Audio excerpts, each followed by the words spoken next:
영화로우신 하나님, 우리로 하나님이 누구신지를 알게 하실 때 특별히 아버지께서 친히 예수 그리스도가 어떤 분이신지를 깨닫게 하시사 예수님을 알고 또 하나님을 알게 해주셔서 감사를 드리옵나이다. 우리가 하나님의 은혜로 말미암아 참 구원에 이르는 믿음을 갖게 되었으니 그 은혜로 인하여 영원토록 하나님을 찬양해야 될 줄로 압니다. 그러나 우리가 온 삶을 통하여 하나님을 예배하고 그 은혜에 합당한 삶을 살지 못하고 그 은혜를 쉬이 잊어버리고 또 때로는 그 은혜를 전혀 모르는 자들인 것처럼 범죄하였음을 인하여 또 주님 앞에 회개의 기도를 드리옵나이다. 정말 주님의 은혜 없이는 주님 앞에 설 수 없는 자이고 주의 십자가의 보혈 없이 우리의 어떤 죄도 씻을 수 없는 자들이오니 주님 주의 은혜로 덮어주시옵고 예수 그리스도의 보혈로 우리를 씻어주시기를 원합니다. 참으로 겸손한 마음으로 또 애통하는 심령으로 우리의 죄를 회개할 때 주님 우리가 알고 지은 죄들 또 모르고 지은 죄들 모든 죄악들을 용서해 주시기를 기도드리옵나이다. 또한 주님께서 우리들을 구원하신 그 목적대로 다시는 똑같은 죄에 빠지지 아니하고 주님께서 이르신 선한 일을 하는 우리들이 되게 하여 주시옵소서. 하나님을 사랑하고 이웃을 사랑하는 그런 삶을 살라고 하셨사오니 우리가 그런 삶을 살아갈 수 있도록 은혜 주시기를 기도드리옵나이다. 코로나로 인하여서 온 세계가 참 큰 비통 속에 살아간 지 1년이 넘어갑니다. 정말 많은 사람들이 죽었습니다. 많은 사람들이 경제적으로 몰락하고 또 삶의 모든 희망을 잃어버리고 컴컴한 곳에서 눈물을 흘리며 생활하기도 합니다. 이러한 우리들을 주님 불쌍히 여겨주시고 또 불쌍히 여겨주시기를 기도드리옵나이다. 참 우리가 하나님의 은혜가 얼마나 컸는지 모르고 살았기에 이런 일을 통하여서 주님의 은혜가 새삼스럽게 더욱 크게 느껴집니다. 또 우리의 죄악이 얼마나 컸는지 몰랐는데 이런 일을 통하여 새삼스레 우리의 죄악이 얼마나 컸는지를 깨닫게 되옵니다. 주님, 우리로 하여금 깨닫게 하실 것을 충분히 깨닫게 해주시고 또 하나님의 때가 될 때 코로나로부터 벗어날 수 있도록 은혜 주시기를 간구합나이다. 함께 예배드리는 성도님들 또 각 가정의 처소에서 예배드리는 모든 이들 또 생업의 터전에서 여전히 분주하게 뛰어다니는 모든 성도님들에게 하나님 동일한 은혜로 함께하여 주시기를 원하며 예수 그리스도의 이름으로 기도하옵나이다.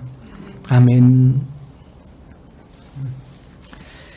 이 시간 하나님 말씀은 누가복음 9장 말씀을 보겠습니다.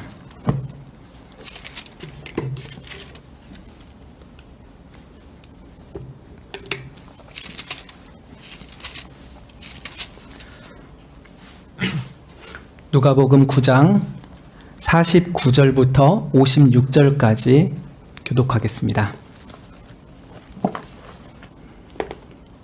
49절, 56절입니다.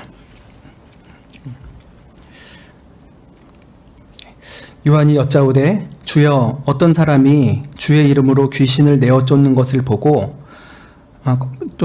우리가 보고 우리와 함께 따르지 아니하므로 금하였나이다.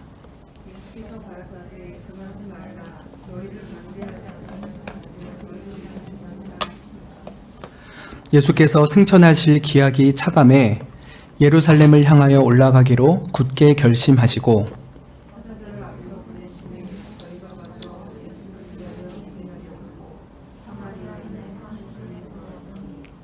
예수께서 예루살렘을 향하여 가시는 고로 저희가 받아들이지 아니하는지라.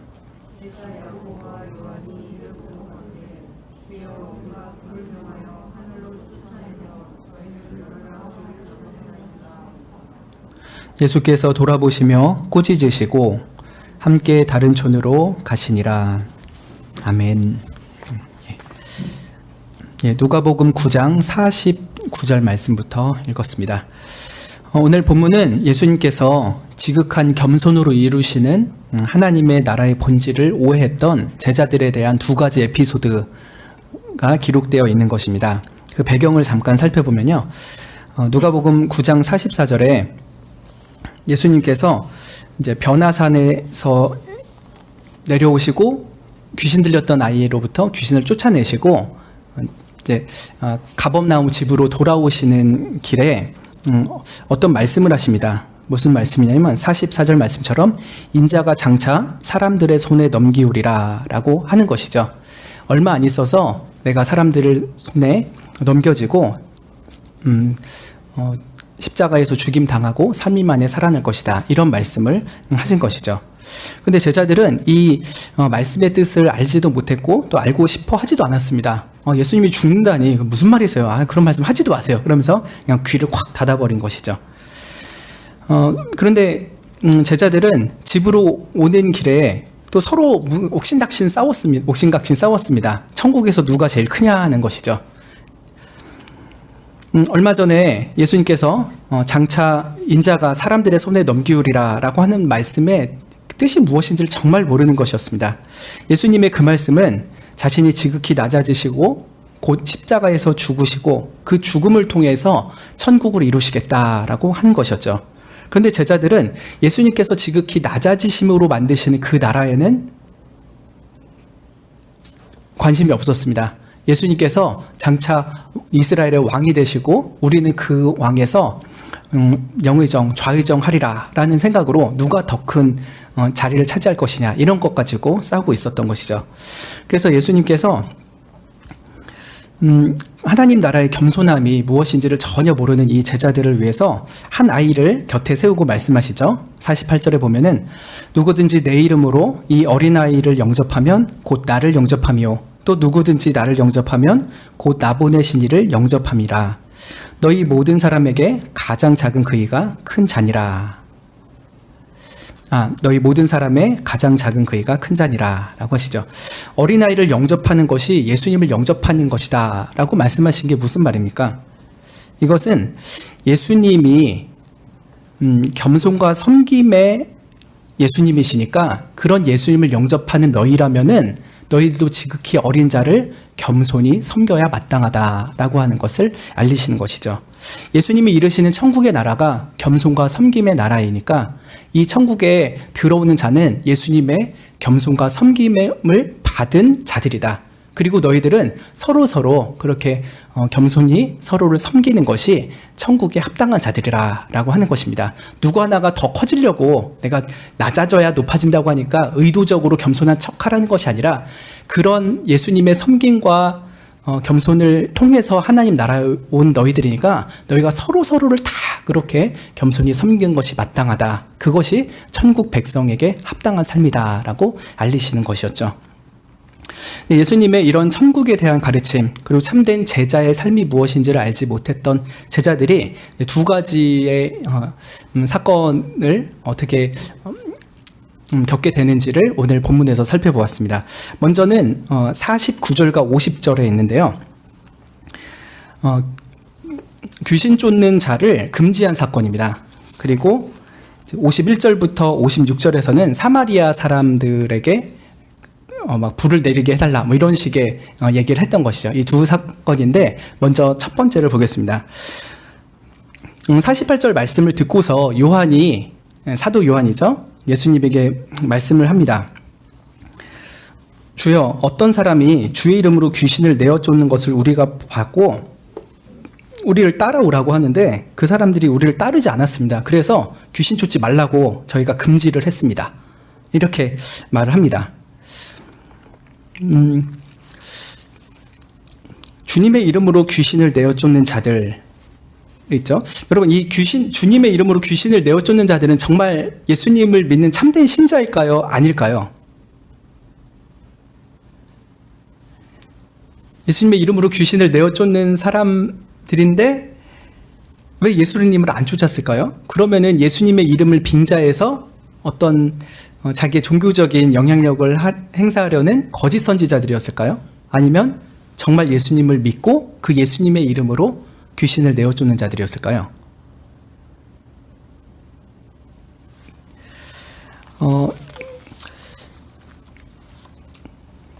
예수님의 직계 제자들을 따라오지 않은 것을 보면은 마치 예수님의 이름을 참칭해서 귀신을 내어 쫓는 신용만 하는 악한 자들처럼 보이기도 합니다. 왜 예수님을 안 따라왔을까? 그런데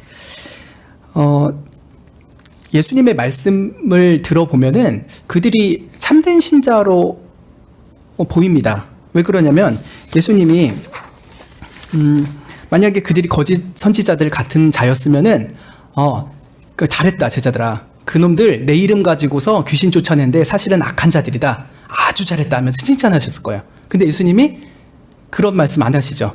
그들이 본질이 어떤 것인지, 그리고 그들을 쫓아낸 건 참 잘한 것이다, 이런 말씀 안 하시고요. 오히려 뭐라고 하십니까? 50절에 보면 금하지 말라, 너희를 반대하지 않는 자는 너희를 위하는 자니라 라고 합니다. 그래서 오히려 그 예수님을 쫓지는 않지만 귀신을 쫓아냈던 그 자들을 보면서 너희들을 위하는 자들이다, 이렇게까지도 더 좋게 평가를 해주신 것이죠. 그 귀신을 쫓는 사람들이 왜 예수님의 제자들을 따라오지 않았는지 그 정확한 사연을 알 수가 없습니다. 어떤 개인 사정 때문인지 아니면 그들의 어떤 사역의 방침 때문인지는 알 수 없지만요, 예수님도 그들을 인정한 것으로 봤을 때 그들은 참된 신자이고 하나님 나라의 백성 가운데 일원이라는 것은 알 수가 있을 것입니다. 근데 이 제자들이 그렇게 주님의 이름으로 귀신을 쫓았지만 자신의 말들을 듣지 않는 이 사람들에 대해서 반응을 어떻게 했었습니까? 그들을 금했습니다. 야, 너희들 그런 거 하지 마. 우리 말 안 들으려면 따라오지 마. 우리 말 안 들으려면은 너 귀신 쫓는 거, 예수님의 이름으로 귀신 쫓는 거 하지 마. 이런 식으로 금했죠. 제자들은 몹시 삐뚤어진 마음으로 이 귀신 쫓는 성도들을 대한 것입니다. 굉장히 배타적이었고 독선적이었고 편협했죠. 그리고 영적인 우월감이 있었습니다. 우리는 예수님의 직계 제자야. 그러니까 우리들 말을 잘 듣고 너희들도 우리 따라와야 돼. 이런 식으로 영적인 서열을 가렸다고 볼 수 있을 것입니다. 근데 사실 이 제자들이 그렇게 영적인 우월감을 가질 만한 처지였을까요? 그러지 않습니다. 바로 앞 사건에 뭐가 있었습니까? 예수님이 변화산에 올라가셨을 때 베드로, 요한, 야고보만 데려가시고 다른 제자들은 산 밑에 있었죠. 그때 귀신 들린 아이의 아버지가 와서 귀신 쫓아내달라고 했는데 제자들이 쫓아냈습니까? 못했습니다. 귀신 쫓아내는 거에 실패했습니다. 그런데 그런 제자들이 이제 예수님 내려와서 예수님이 이제 귀신 쫓아내셨죠. 그 예수님 따라다니면서 되게 의기양양한 거예요. 그래서 정말 예수님의 이름으로 귀신 쫓아낸 사람들보다 못하면서도 자기는 예수님의 직계 제자니까 우리 따라와야 된다, 이런 식으로 생각하는 거죠. 영적으로 특별히 우월할 것도 없으면서도 되게 우월한 척을 하면서 그런 행세를 했던 것이죠. 또 거기에는 권력욕이라는 것이 숨어 있었을 것입니다. 천국에서 누가 크냐, 이거 옥신각신하고 있었잖아요. 예수님의 직계 제자니까 예수님으로부터 멀리 떨어져 있는 너희들 내 말 들어야 돼, 이렇게 하면서 자기의 종교적 권력을 행사하려고 했던 것이죠. 근데 그게 안 된 거잖아요. 우리 따라와 했는데 안 따라오니까 이렇게 그들을 금하면서 그들의 어떤 영적인 권력을 휘둘렀다라고 볼 수 있을 것입니다. 그래서 이 제자들의 반응은 배타주의, 영적인 우월주의, 또 권력주의, 이런 것들이 되게 엉켜있는 것이었죠. 근데 예수님께서 뭐라고 말씀하셨습니까? 금하지 말아라. 너희를 반대하지 않는 자는 너희를 위하는 자니라 라고 합니다.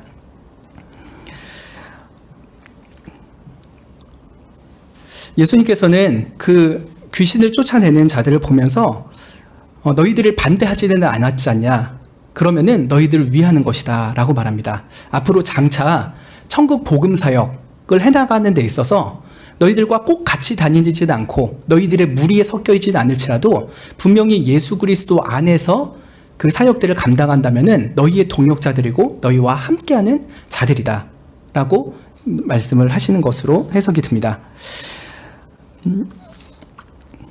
누구든지 예수님을 따르면 되고 예수님의 제자가 되면 됩니다. 그런데 간혹 예수님의 사람이 아니라 자기 사람을 만들려고, 자기 제자를 삼으려고 하는 종교 지도자들이 있죠. 그런 것은 정말 경계를 해야 되는 것입니다. 하나님의 나라를 한다는 명목으로, 또 예수님을 나랑 똑같은 방식으로 사랑해야 한다라는 명목으로 자기의 종교적 신념을 남한테 강요하고 그것들을 하지 않을 때 어떤 억압을 주는 것은 참된 종교 지도자로서 하면은 안 되는 것이죠. 예수님께서는 하나님 나라를 하나님 나라의 백성을 훨씬 넓게 보시는 것입니다. 예수님과 함께 따라다녔던 12명만 제자가 아니라요. 예수님과 비록 한 공간에 같이 따라다니지 않지만 어디선가 예수님을 믿고 따르는 자면은 예수님에게는 다 한 제자입니다. 예수님의 시야는 훨씬 넓은 것이에요. 제자들은 딱 좁은 시야에서 우리와 함께 다녀야만 된다라고 생각을 했지만 예수님은 그렇지 않아도 나를 믿고 어느 땅에서든지 나를 믿고 따르는 자라면 모두 나의 제자고 모두 하나님 나라의 백성이다라고 생각을 하시는 것이죠. 이런 것은 우리 성도들에게도 굉장히 중요한 적용점을 줄 것입니다. 기독교 내에서 예수님의 이름으로 모이는 수많은 모임들이 있죠. 저희 교회도 그 중에 하나이죠. 예수님의 이름으로 모인 하나의 모임입니다. 또 우리뿐만 아니라 우리 동네에도 굉장히 많은 교회가 있죠. 교회 오시는 길에 수많은 교회들을 보셨을 거예요. 그것도 주님의 이름으로 모이는 교회입니다. 그리고 여러 총회들이 있고 여러 교단들이 있습니다. 또 교파들도 있죠. 장로교, 침례교, 감리교 뿐만 아니라 선교 단체들도 있고요. 기독 관련된 많은 모임들이 있습니다. 이 모든 것들이 주님의 이름으로 모입니다. 그런데 그 수많은 단체 속에서, 수많은 모임 속에서 우리가 모인 이 모임만이 유일한 참된 공동체, 최고의 공동체라는 생각은 몹시 지양해야 될 태도인 것입니다. 자신의 공동체에 대한 감사와 애정과 존중은 너무나도 필요합니다. 자기 교회를 사랑하고 자기에게 주신 신앙 공동체를 하나님 앞에 감사드리며 사랑하고 아끼는 것은 너무나도 귀한 태도이죠. 그렇지만 자기 공동체만 최고이다 라고 생각하는 것, 영적인 우월감을 갖는 것은 안 되죠. 또 다른 단체들에 대해서 배타심을 갖는 것도 하나님께서 기뻐하시는 태도가 아닙니다. 그런데 특히 이렇게 자기 공동체만이 최고이다 라고 하는 영적인 우월주의와 타 신앙 공동체에 대한 배타주의는 굉장히 이단적인 집단들에서 많이 나타나게 됩니다. 건전한 기성교회는 별로 그런 일이 없는데요. 특히 이단이 속한 곳, 이단의 교주가 그렇게 영적인 권력을 휘두릅니다. 혹은 이단성이 매우 짙은 보통 교회에 있는 목사님들도 그런 일을 종종 자행을 합니다. 이단들은 많이 그러죠. 다른 교회, 다른 목사님 다 틀렸다. 우리 교회만 맞고 내 설교만 맞다 라고 하는 것이죠. 그래서 심지어 우리 교회만 구원이 있다. 우리 교회 떠나면 다 지옥 간다. 이런 식으로까지 말합니다.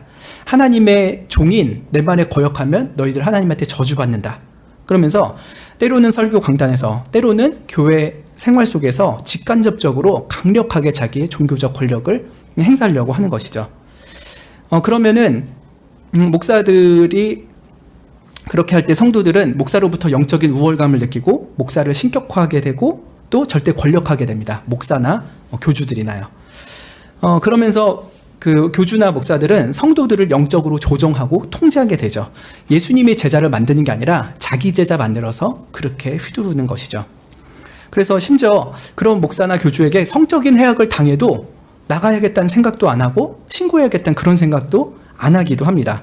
이 공동체에서만 천국 갈 수 있으니까 내가 좀 어려운 일을 겪더라도 참아야 된다. 천국 갈 때까지는 버텨야 된다. 이런 생각으로 그 신앙 공동체를 떠나지를 않는 것입니다.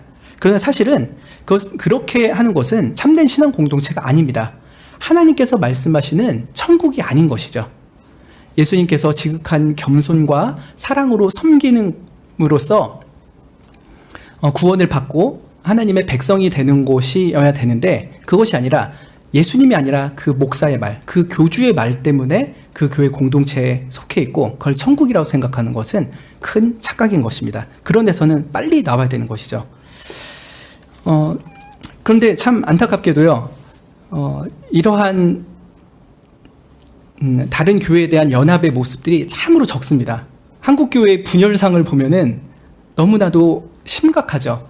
정말 초반에 몇 번의 분열에 있어서는 교리적인 싸움이 있었습니다. 성경이 정말 하나님의 말씀이냐 아니냐 가지고 기장과 예장이 나눠졌죠. 그리고 그 다음에 예장 내에서, 예수교 장로교 내에서는 WCC 운동에 가담해야 되느냐 말아야 되느냐 가지고 지금의 이제 통합교단이랑 합동 같은 교단이 나눠져. 또 합동 내에서도 또 많이 나눠지고 계속 나눠집니다. 교리적으로 나눠지는 것보다 자기의 종교적인 권력을 잡고 싶은데 그게 안 되니까 또 다른 총회 만들고 또 다른 교단 만들어서 그걸 하려는 것이 훨씬 더 많이 있습니다. 정말 예수님의 제자라면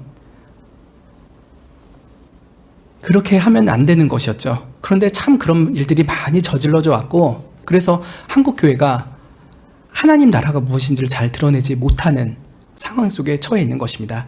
옛적에 이 요한이 너희들 우리말도 우리 따라오지 않으려면 아예 그런 사역을 하지 말어, 그러면서 자기들만 잘난 척했던 그런 모습이 우리들에게 반면교사가 되어서 정말 나랑 조금 다른 신앙 공동체여도 또 나랑 약간 신학적인 견해가 다르다 할지라도 주님 안에서 하나가 돼야 된다면은 깨지 말자. 그 연합됨을 깨지 말자. 주께서 하나 되게 하신 교회를 내가 깨면 안 된다 하는 마음을 가져야 될 것입니다. 그래서 칼빈도 자신과 좀 신학적 견해가 달랐던 루터를 배척을 하지 않는 거예요. 많이 다르죠. 어떤 면에서 정말 다른데 그럼에도 불구하고 정말 루터를 존중하고 귀히 여기는 모습이 칼빈에게 있었던 것이죠. 루터와 신학적 견해가 완전히 일치해서 그런 게 아니죠. 분명히 달랐음에도 불구하고 하나님 안에서, 하나님 나라 안에서 하나됨이 무엇인지를 지키는 것이 더 중요하다고 생각했기 때문일 것입니다. 그래서 우리 목사들도 성도들도 같은 마음을 가지면 좋겠습니다. 우리 공동체는 주님께서 세우시고 사랑하시는 하나의 공동체이지 유일한 공동체는 아니다. 주께서 나를 이 교회, 이 공동체에 보내셨기 때문에 나는 이 교회, 이 공동체를 사랑하지만 다른 교회, 다른 공동체 역시 예수님께서 사랑하시고 우리와 하나 되게 하라 하시는 교회이다 라고 하는 마음을 가져야 될 것입니다. 물론 행여나 다른 공동체에 교리적인 오류가 있고 실천에 있어서 명백한 잘못이 있다면요, 어떻게 해야 될까요?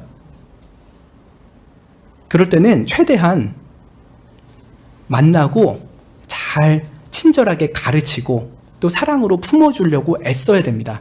몇 가지 다르다고 해서 너희들 이단 같아, 이단성이 너무 짙어 하면서 잘라버리고 내치면은 그 사람들이 참된 교리로 돌아올 방법이 없어지잖아요.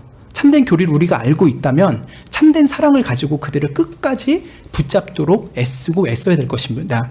그러나 그럼에도 불구하고 끝까지 버티고 이단으로 아예 넘어가는 이들이 있다면 어쩔 수 없죠. 그때는 어쩔 수 없지만 그 전에는 어쩔 수 있습니다.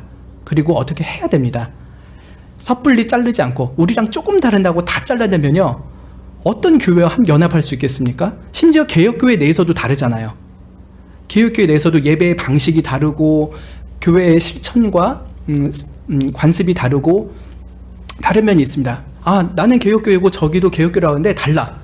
저들은 엄밀한 개혁교회가 아니야. 우리만 엄밀한 개혁교회야. 이런 식으로 하면서 다 잘라내면 함께 할 교회가 하나도 없습니다. 그러나 주님 안에서 조금씩 달라도 주님께서 그를 용납하셨다면 나도 그들을 용납하리라 하는 마음으로 그들과 함께 연합하는 것이 예수님의 정신인 것이죠. 그것이 참된 겸손과 사랑으로 하나님 나라로 일어나가는 예수님의 마음이고요, 우리가 배워야 될 마음이 되는 것입니다. 그래서 다른 신앙 공동체가 그저 다르다고 한다면은 주님의 이름으로 그들을 영접하고 사랑으로 강력하게 연합해야 됩니다. 그러나 혹은 다른 신앙 공동체가 틀리다고 한다면요, 장차 그들도 하나님의 참된 백성이 될 것을 소망하면서 주님의 이름으로 그들을 만나고 또 가르치고 교제를 하면서 그들을 참된 교회로 이끌도록 노력을 해야 됩니다. 그래도 안 되면은 그때는 정말 주님께 맡겨야 되지만요, 그 전에 우리에게 주신 몫이 있다면은 우리는 그 일들을 잘 감당하면 좋겠습니다. 두 번째 사건은요, 사마리아인들과 얽힌 사건입니다. 첫 번째는요, 예수님을 믿는 기독 공동체 안에 대한 일이라고 한다면요, 이 두 번째 사마리아인 공동체는 예수님을 믿지 않는 세상 혹은 불신자 혹은 이교도에 대한 관계입니다. 그게 좀 다른 거죠, 대상이. 첫 번째는 교회 안에, 기독교 안에 있는 다른 신앙 공동체에 대한 태도입니다. 그리고 이제 보게 되는 사마리아에 대한 것은 아예 교회 밖에 있는 자들, 불신자나 이교도 같은 자들에 대한 태도가 어떠해야 되는가를 우리에게 알려주는 것이죠. 51절에 보면은 예수님께서 승천하실 기약이 차감해 예루살렘을 향하여 올라가기로 굳게 결심하셨다라고 합니다. 중보자로서 지상사역의 마지막 최정점을 향해서 예수님께서 걸어갑니다. 십자가의 죽음과 부활을 위해서 예루살렘을 향해서 가고 계시죠. 그리고 그것은 예수님의 사역의 끝이 아니라 이제 천상 사역에서 우리를 위해서 중보하시기 위해서 그렇게 가는 것이었습니다. 그래서 예수님이 승천할 기약이 차갔다라고 말할 때는 그 앞에 있는 십자가의 죽음과 부활까지도 다 포함된 말씀이죠.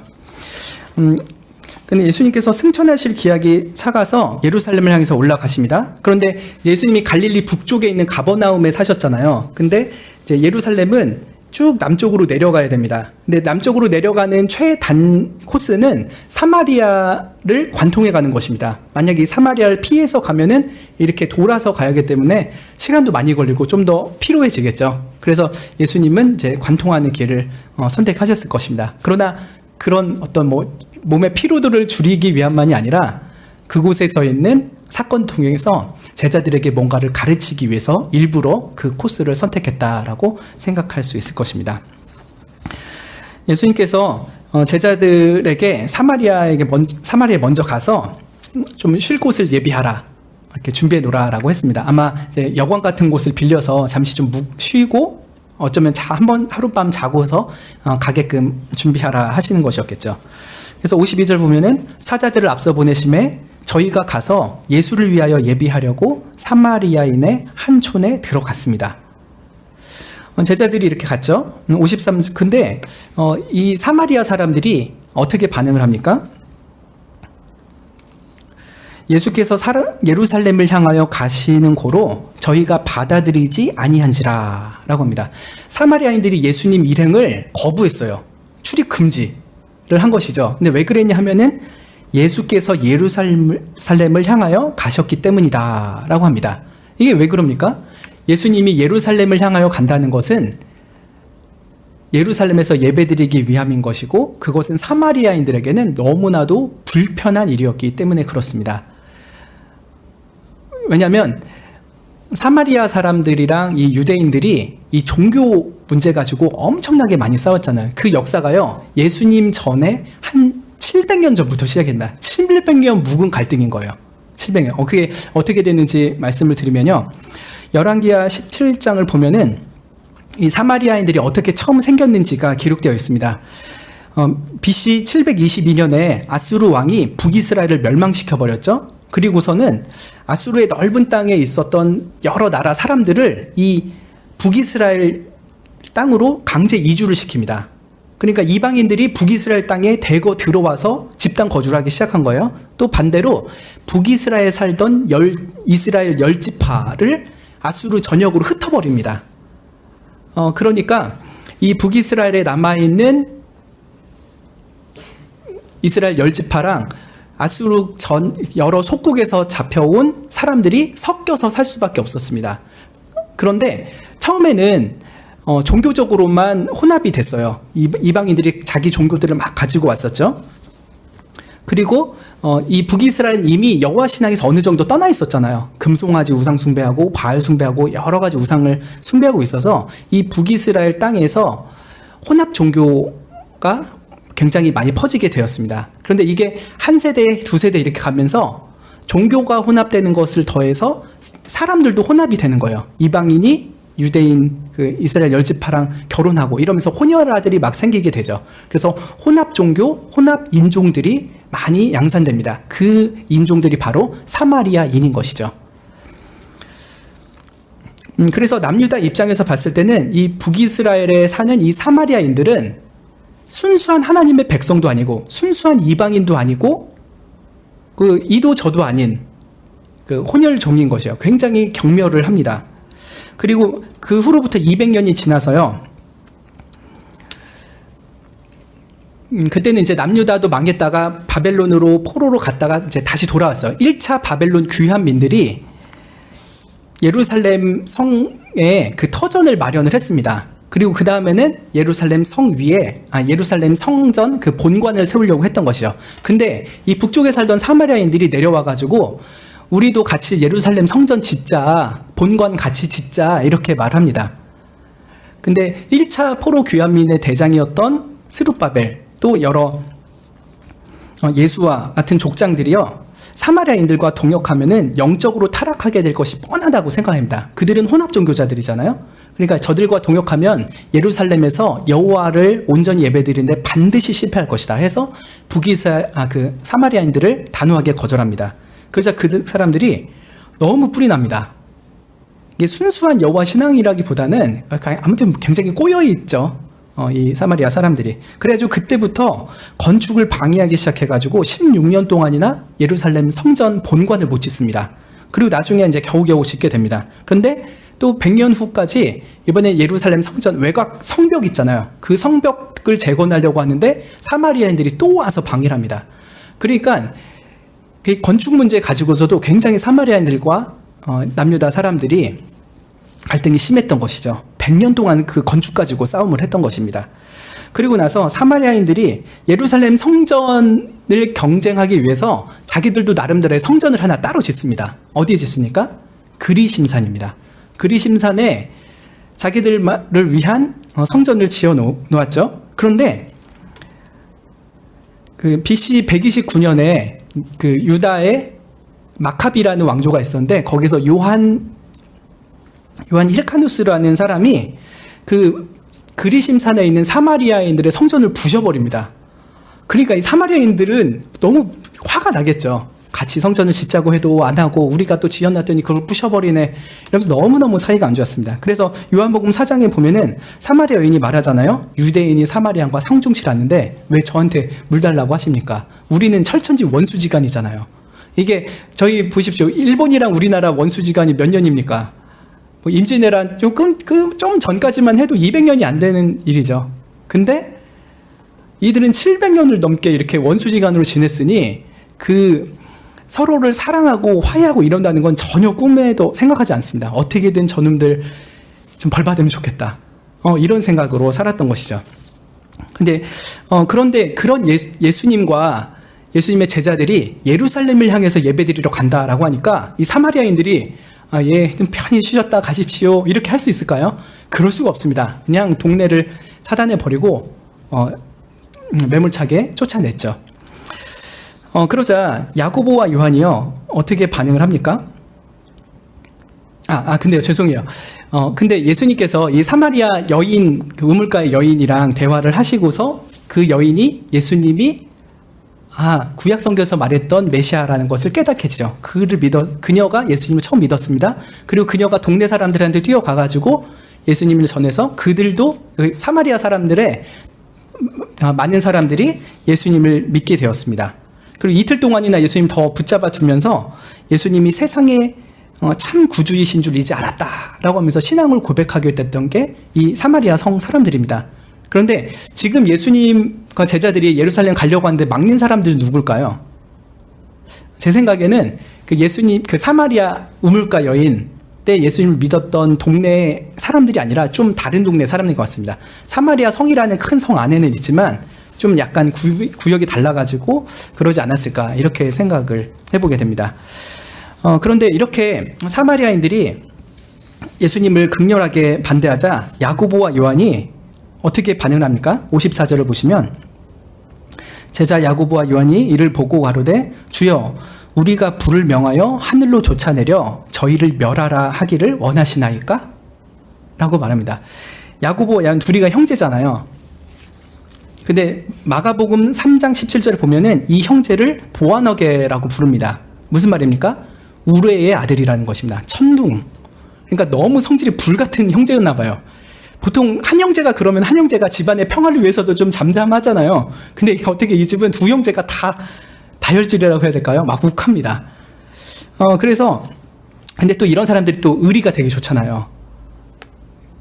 그래갖고 예수님 지금 이런 대접 받으신 분이 아닌데 얘네들이 예수님 너무 몰라보네? 예수님 어디 확 불로 더 적나라한 말로 하고 싶은데 불로 다 쓸어버릴까요? 이렇게 묻는 것이죠. 근데 옛날에 이 두 제자가 왜 이런 얘기를 했을까요?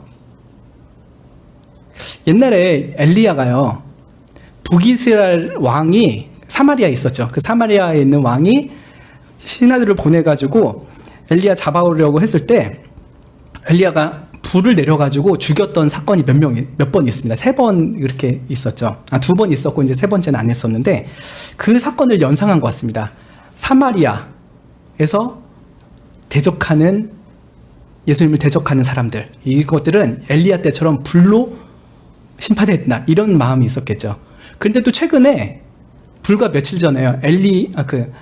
야고보와 요한이 변화산에서 누굴 봤습니까? 모세도 보고 엘리야 봤잖아요. 며칠 전이니까 굉장히 그 잔상이 깊었을 거예요. 엘리야, 맞아. 엘리야 때처럼 우리도 한번 불로 이렇게 내리면 좋겠다. 이런 마음이 있었을 것입니다. 그런데 그때 엘리야는 성령의 감동으로 하나님의 의로운 심판을 행한 것이었죠. 그런데 지금 두 제자는 사마리아인을 증오하는 알량한 민족주의에서 이렇게 하고 있는 것입니다. 신앙 같아 보이지만요, 사실은 거의 민족주의에 가까운 것이죠. 참된 신앙이라면은 그렇게 하지 않았을 것입니다. 예수님의 반응이 어떻습니까? 과연 수제자들이로구나. 내 마음에 쏙 드는 말을 했다. 그래, 내가 명하노니 불을 내려서 심판해라. 이렇게 하지 않으십니다. 도리어 두 형제를 돌아보면서 꾸짖으십니다. 야, 너희들 무슨 소리 하는 거냐? 그러면 안 돼. 라고 하시죠. 그리고 사마리아 사람들에게 어떤 보복도 가하지 않으시고 조용히 다른 촌으로 가서 쉬십니다. 하나님 나라의 왕 되신 예수님이 자기를 극렬하게 대적하는 이 사마리아인들 앞에서도 겸손하게 행하시고 낮게 행하셨던 것을 극명히 드러낸 한 사건이었습니다. 근데 여러분, 좀 이런 질문이 생각났습니다. 예수님을 대적하는 사마리아인들에게는 그렇게 진노하셨잖아요. 같은 민족이면서도 바리새인들이 예수님한테 덤비면은 굉장히 진노하시고 막 꾸짖으시죠. 근데 사마리아인들은 예수님한테 이렇게 덤비고 있는데 왜 예수님이 사마리아인들한테 이렇게 관대할까요? 어쩌면은 팔이 안으로 굽는다고 유대인들한테는 더 관대하고 사마리아인들한테는 더 강하게 대하실 것 같은데 반대로 대하시잖아요. 왜 그러셨을까요?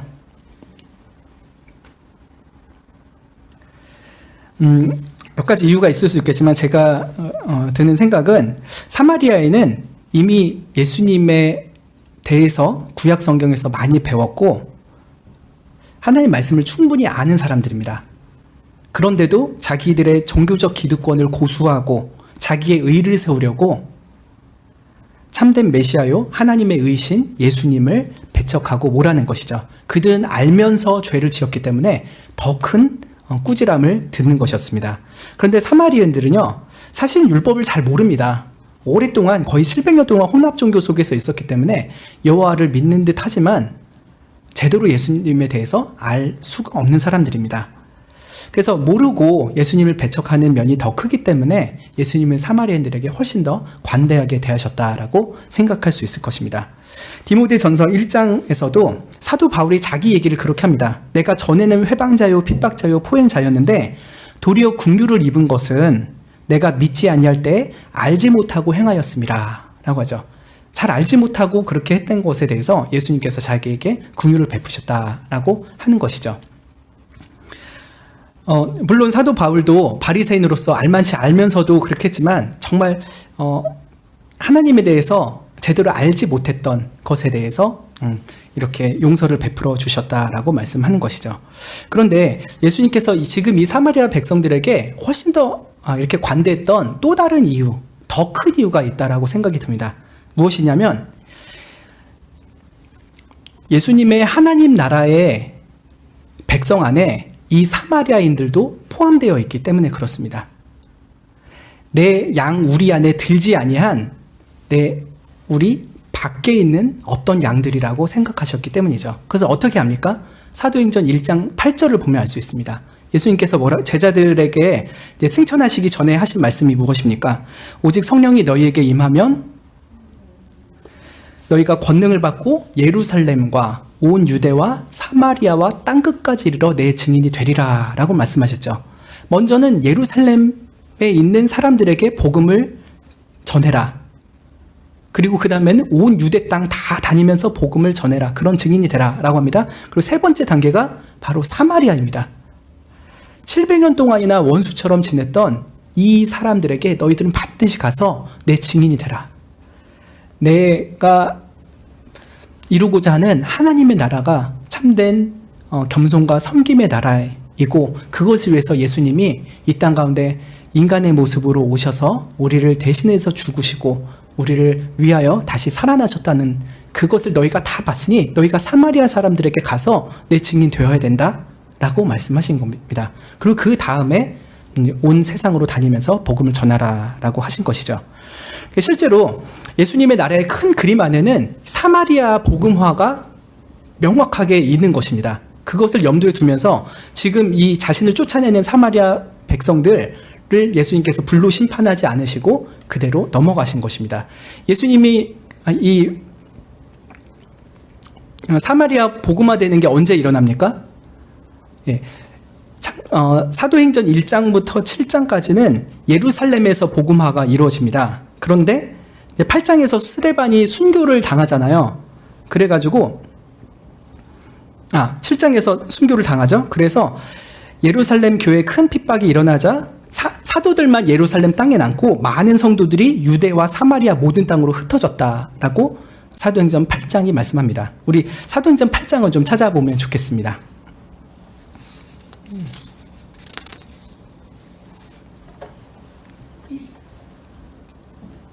사도행전 8장 1절 하반절을 보면은 그날에 예루살렘에 있는 교회에 큰 핍박이 나서 사도 외에는 다 유다와 사마리아 모든 땅으로 흩어지니라 라고 되어 있죠. 많은 성도들이 사마리아까지도 가야 했습니다. 어떻게 보면 되게 싫은 땅이죠. 가기 싫은 땅인데 거기라도 가서 목숨을 부지해야 했습니다. 그런데 4절을 보시면요, 그 흩어진 사람들이 두루 다니면서 복음의 말씀을 전합니다. 이제는 사마리아를 미워하는 것이 아니라요, 예수님의 말씀대로 성령의 권능을 받고 사마리아에서 복음을 전하기 시작합니다. 근데 특별히 빌립 집사가 그 일에 굉장히 많은 애를 씁니다. 5절에 빌립이 사마리아 성에 내려가서 그리스도를 백성에게 전파했습니다. 그러자 사마리아 무리가 빌립의 말도 듣고 행하는 표적도 보고 일심으로 빌립의 말하는 것을 좇았습니다. 예수님을 많이 믿게 되었습니다. 그래서 그 소식이 예루살렘 사도들에게 전해집니다. 그러자 예루살렘에 있는 사도들 중에서 회의를 했겠죠. 우리 사마리아의 그 혼혈주의자들도 예수님 믿게 됐다고 한다. 우리 중에서 몇 명을 좀 보내야겠다라고 해서 회의를 했습니다. 근데 누구를 보내게 됩니까? 누굴까요? 사마리아로 파송된 사도 2명입니다. 14절에 답이 있는데요. 예루살렘에 있는 사도들이 사마리아도 하나님의 말씀을 받았다 함을 듣고 베드로와 요한을 보냅니다. 저는 이 부분인데 너무 뭉클했었습니다. 지금 요한이 어떤 사람입니까? 예수님 예수님 이름으로 귀신 쫓아대면서도 자기를 안 쫓는다고 해서 그 사람 금했던 사람이 요한 아닙니까? 요한이 누구입니까? 예수님 배쳐가는 사마리아 사람들을 다 불로 쳐 죽이자고 했던 그 사람 아닙니까? 근데 그 요한이 사마리아 땅에 가야 됐던 것이에요. 베드로와 요한이 그렇게 가게 되죠. 요한이 그 사마리아 땅에 여기 불 내리게 할까요? 이렇게 물었던 때가 지금 이 사도행전 8장으로부터 얼마나 전의 사건일까요? 이 시차가 얼마나 될까요? 예수님 돌아가시기 며칠 전에 누가복음 9장 사건이 있었고요. 오순절 강림 사건 이후 예루살렘 교회에서 많은 부흥의 역사가 있고 나서 사마리아로 넘어갔으니까 1년, 2년이 안 됐을 거예요. 그러니까 어떻게 보면은 되게 멀지 않은 시간 내에 다시 사마리아로 가게 된 것이죠. 마치 운명의 장난처럼 보이기도 합니다. 12명의 사도 중에 왜 하필 요한인가? 근데 이건 운명의 장난이 아니라 하나님의 섭리였죠.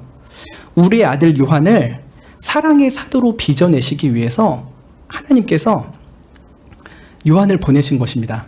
그럼 제가 생각했을 때 야고보와 요한 두 형제를 보냈으면 정말 어땠을까 이런 생각도 들었었습니다. 그런데 아무튼 요한이 사마리아로 갔어요. 근데 이미 요한의 마음도 많이 변화됐었겠죠. 성령의 오순절때 성령의 강림하심을 받고서 하나님의 나라가 무엇인지에 대해서 굉장히 많은 깨달음이 있었을 것이고, 사마리아 사람들한테 내가 전에 잘못했던 것들도 좀 생각을 하고 있었을 것입니다. 근데 막상 가서 사마리아 사람들을 봤을 때 요한의 마음이 어땠을까 싶습니다. 내가 전엔 저주하고 싶었던 이 사람들, 전 불로 다 죽이고 싶었던 이 사람들에게 내가 이렇게 왔네 라고 하면서 옵니다. 근데 왜 옵니까? 예수님의 이름 때문에 온 것이죠. 예수님의 복음 때문에, 천국의 그 사랑 때문에 이 사마리아 땅에 온 곳입니다. 15절을 보면은 베드로와 요한이 내려가서 사마리아 사람들을 위해서 성령 받기를 기도합니다. 이는 아직 한 사람에게도 성령 내리신 일이 없고 오직 주 예수의 이름으로 세례만 받았을 뿐이로라. 이에 두 사도가 저희에게 안수함에 성령을 받는지라 라고 합니다. 예전에는 이들에게 심판의 불 떨어지기를 기도했었습니다. 그렇게 예수님께 말했었죠. 근데 지금은 성령의 불이 임하기를 기도하고 있는 것입니다. 사도 요한이 누가복음 9장에서 자기가 했던 말을 생각하면서 굉장히 마음이 아팠을 거예요. 그리고 사마리아 형제들한테 미안했을 것 같습니다. 그때는 제가 정말 예수님이 누군지도 몰랐었고 예수님이 이루려고 하는 하나님의 나라의 본질이 뭔지도 몰랐습니다. 그래서 그렇게 겸손과 섬김에 예수님을 따른다고 하면서도 저는 당신들에게 겸손하지 못했고 당신들을 섬기지 않았습니다. 그래서 불로 다 죽여버리면 어떨까 하는 그런 험악한 말도 했던 게 바로 저입니다. 사마리아 형제님들 정말 죄송합니다. 제가 그때 정말 미숙했습니다. 그러나 예수님은 여러분을 오래 참으셔서, 예수님을 배척했던 여러분을 오래 참으셔서 이렇게 예수님을 믿게 하시고 성령도 받게 하셨습니다 하면서 그들에게 사랑의 대화를 나눴을 것입니다. 그리고 그 예수님은 저 같은 다혈질, 그리고 정말 예수님의 사랑도 몰랐던 저를 오래 참아주셔서 저 이렇게 사랑의 사도로 변화시켜 주시고 이제는 그 사랑 때문에 여러분 앞에 서서 여러분에서 진심으로 성령의 임함을 기도하는 사람이 되었습니다. 예수님이 여러분을 참아주셨고 또 저도 참아주셨습니다. 우리가 그런 예수님 앞에 감사 찬양을 드립시다 하면서 주님 앞에 경배했을 것입니다. 이 말씀을 보면서 참 예수님의 겸손한 섬김을 받는 성도의 모습이 어떠해야 되는가, 또 사역자의 모습이 어떠해야 되는가를 깨닫게 됩니다. 내 공동체만 최고라는 영적 우월주의를 버려야 될 것이고, 예수님께서 다른 공동체의 사람들도 지극히 사랑하신다는 것을 우리가 인정을 해야 될 것입니다. 예수님이 그들을 사랑하니까 우리도 그들을 사랑해야 되고, 예수님이 그들을 용납하니까 우리도 그들을 용납해야 되는 것이죠. 또 불신자나 이교도를 향한 영적인 배타주의는 우리가 정말 피해야 될 것입니다. 예수님께서 사마리아 백성들, 지금은 나를 멀리하지만 내가 그들을 사랑하고 있고 앞으로 성령을 보내주어 그들 중에 많은 이들을 구원할 것이라 라는 그 예수님의 마음을 우리가 배운다면요, 당장 예수님을 믿지 않고 오히려 예수님에게 독서를 내뿜는 불신자들 있달지라도요, 그들 몰라서 그러잖아요. 그럼 우리가 친절하게 가르치고 그들을 사랑으로 섬기게 될 때 예수님의 사랑으로 그들이 변화되고 그들도 우리와 동일한 천국 백성이 될 수 있을 것입니다. 그 예수님의 사랑을 우리가 받았고요, 우리는 그 동일한 사랑으로 다른 사람들을 사랑해야 될 것입니다. 예수님이 우리를 겸손하게 섬기셨으니 우리도 겸손하게 다른 기독교 공동체나 아니면 심지어 불신자들에게도 겸손하게 사랑을 베풀어야 될 것입니다. 사도 요한이 이러한 과정을 겪으면서 나중에 어떻게 변화됩니까? 사랑의 사도로 변화되죠. 요한 복음을 볼 때나 요한 1서를 볼 때 굉장히 강조하는 게 뭐냐면 진리이기도 하지만 사랑이기도 합니다. 두 가지를 동시에 강조하는 것이 사도 요한이죠. 옛날에 보아너게라고 별명이 붙었던 그 사도 요한은 이제 없습니다.